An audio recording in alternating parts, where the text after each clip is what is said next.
Hello friends, बहुत बहुत स्वागत है आपका इस चैनल पर। आज का वीडियो है आइसोनियाज़ाइड टैबलेट पर, जो कि एक एंटी ट्यूबरकुलोसिस ड्रग है। टीबी को ट्रीट करने के लिए उपयोग में ली जाती है। आज हम इस दवाई की पूरी जानकारी देखेंगे। कितना डोज दिया जाता है, क्या उपयोग है, किस तरह से काम करती है, इसको लेने के बाद क्या क्या साइड इफ़ेक्ट सामने आते हैं और हमें कब किस बीमारी में इस दवाई को नहीं लेना है। तो आइए सारी जानकारी देखते हैं।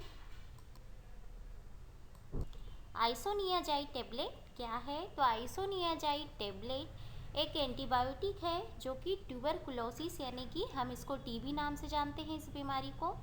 तो टीबी के ट्रीटमेंट के लिए उपयोग में ली जाती है। और इनएक्टिव लेटेंट टीबी जो होती है, यानी कि बैक्टीरिया के कारण होने वाले यह गंभीर संक्रमण होता है जो कि फेफड़ों को प्रभावित करता है और कुछ मामलों में शरीर के अन्य अंगों को भी प्रभावित करता है। तो इस तरह की टीबी के इलाज के लिए और रोकथाम के लिए भी इसका इस्तेमाल किया जाता है। आइसोनियाज़ाइड टैबलेट कुछ फेमस ब्रांड नेम जो है वो देख लेते हैं। जिसका फेमस ब्रांड नेम है वो है सोलोनेक्स, जो कि मैक्लोइड्स कंपनी की है और बहुत ही फेमस ब्रांड नेम है। इसके बाद ये अपने जेनरिक नेम से भी मिलती है और कुछ ब्रांड नेम से भी मिलती है, जो कि अपने एरिया के हिसाब से अलग अलग हो सकते हैं। आइसोनियाज़ाइड टैबलेट के डोज स्ट्रेंथ और कुछ डोज देख लेते हैं।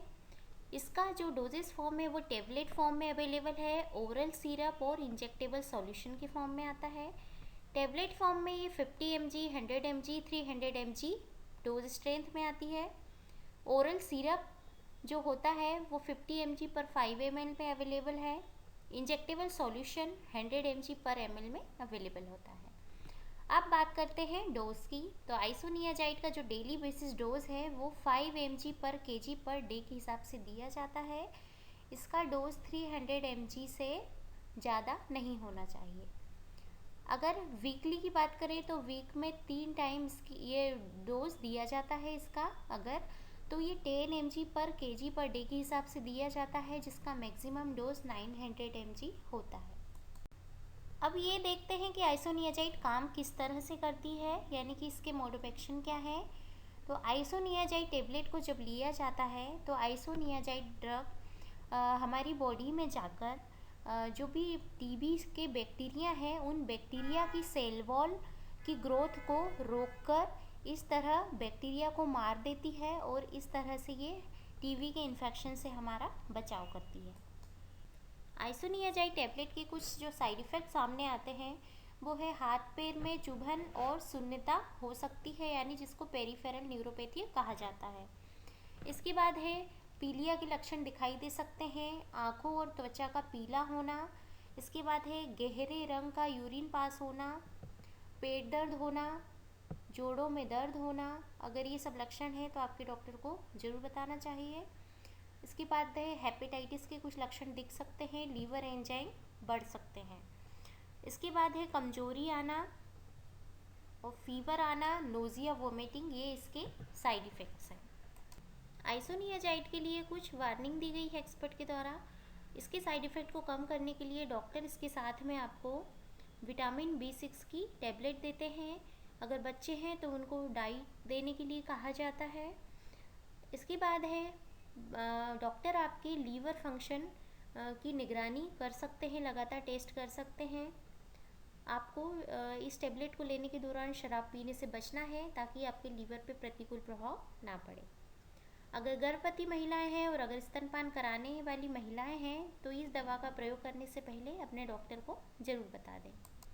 आइसोनियाज़ाइड टैबलेट की अगर ड्रग इंटरेक्शन की बात करें कि इसके साथ हमें कौन सी दवाई नहीं लेनी है, तो कुछ दवाइयाँ हैं जैसे एंटी कन्वल्सेंट ड्रग हैं, कुछ थियोफाइलिन है, बेंजोडाइजेपिन है, पैरासीटामोल है, यानी कि एसिटामिनोफेन।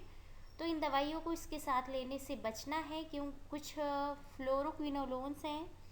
ये दवाइयाँ इसके एब्जॉर्प्शन में डिस्टरबेंस कर सकती है। आइसोनियाज़ाइड टैबलेट के कंट्राइंडिकेशन, यानी कि हमें किस बीमारी में इस दवाई को नहीं लेना है। तो अगर किसी तरह का आपको जॉइंट डिसऑर्डर है, यानी कि यूरिक एसिड का अगर यूरिक एसिड की मात्रा बढ़ गई है ब्लड में, जिसे कि हम गाउट के नाम से जानते हैं, तो अगर गाउट है तो नहीं लेनी है टैबलेट को। अल्कोहलिज्म है तो भी नहीं लेना है। इस प्रकार अगर पेरीफेरल न्यूरोपैथी है ऐसे पेशेंट को भी ये नहीं लेना चाहिए।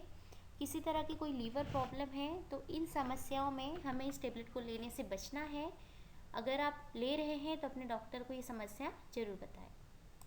दवाइयों की जानकारी के लिए सब्सक्राइब जरूर कीजिए। अगर आपकी दवाइयों से रिलेटेड कोई क्वेश्चन है तो आप हमसे नीचे कमेंट बॉक्स में पूछ सकते हैं। Thanks for watching video.